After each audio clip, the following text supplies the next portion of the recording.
नमस्कार फ्रेंड, आप सभी का एक बार फिर से welcome. Friends, bank retirees cases में जो स्टे पिटिशन केस है और क्रिमिनल केस जो श्री बसंत बानकोड़े जी ने फाइल किया है, उसके बारे में उन्होंने अपडेट दिया। Dear retirees friends, today was the date of criminal petition. The police was to submit the report today. However, the investigation officer had requested 1 month's time for submitting the report on 4 January 24 and was under the impression of it is being granted. However, the order was till next date. When I visited yesterday to SP of Kolhapur and the investigating officer, the matter was clear. The IO investigation officer assured me to give the report before 4th February 24.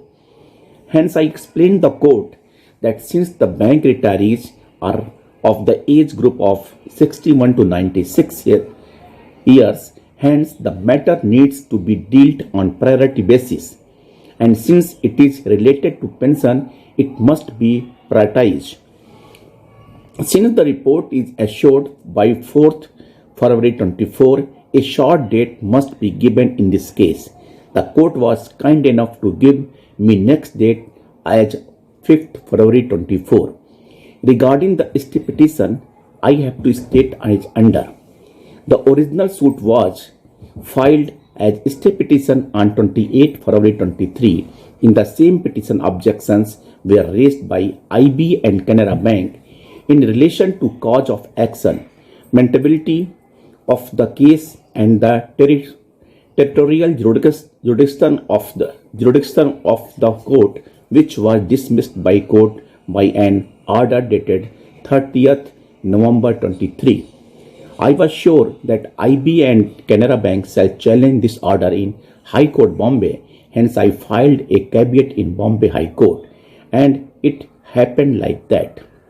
The Bombay High Court judges did not find any urgency in the suit and hence kept it for admission after 8 weeks.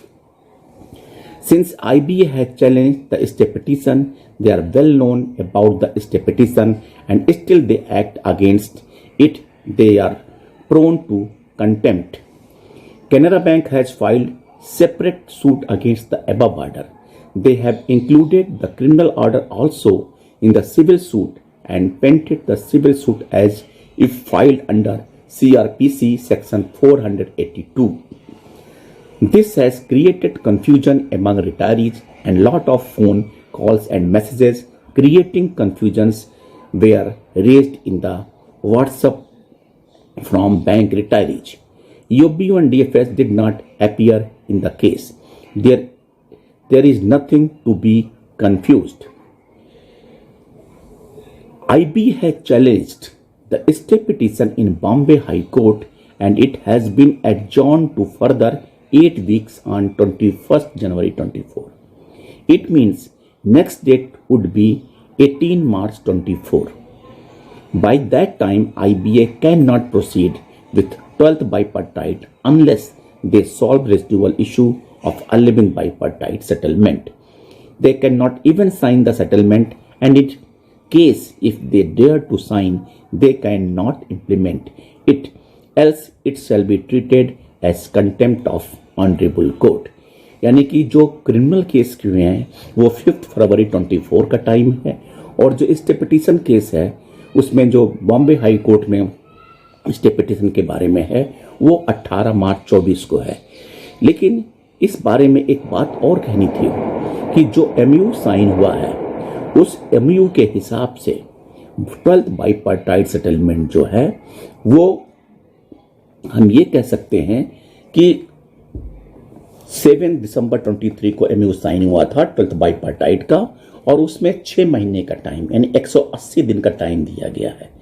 यानी accordingly अगर आप देखें तो ये 6 महीना लगभग जुलाई के करीब हो रहा है, तब तक एग्रीमेंट साइन किया जा सकता है और MU की वैलिडिटी बनी रहेगी। At present there is no injunction order, there is no stay order. आप कह सकते हैं there is no stay order from any court. So 12th bipartite signature होने का कब हो सकता है ये कुछ नहीं कह सकते। कारण ये है कि एक तरफ तो एक बात और भी है कि 5 डे बैंकिंग के बिना हम एग्रीमेंट नहीं साइन करेंगे, ऐसा हमारे लीडर्स का कहना है। कुछ बातें ऐसी भी हैं जो अवार्ड स्टाफ के ड्यूटीज़ को लेके हैं, रिस्पॉन्सिबिलिटी को लेके हैं, उसमें कुछ चेंजेज होने की भी संभावना लग रही है। इन सब बातों को देखते हुए हो सकता है कि इसमें 12th बाइपार्टाइट के साइन होने में कुछ टाइम लगे, क्योंकि उनके पास 180 डेज का टाइम ऑलरेडी है। सो ये सारे कुछ बातों को एक मत बनने के लिए थोड़ा टाइम लग सकता है, लेकिन ये कहना उचित या अनुचित होगा कि कब तक एग्जैक्टली साइन हो जाएगा। थैंक यू फ्रेंड्स, नमस्कार।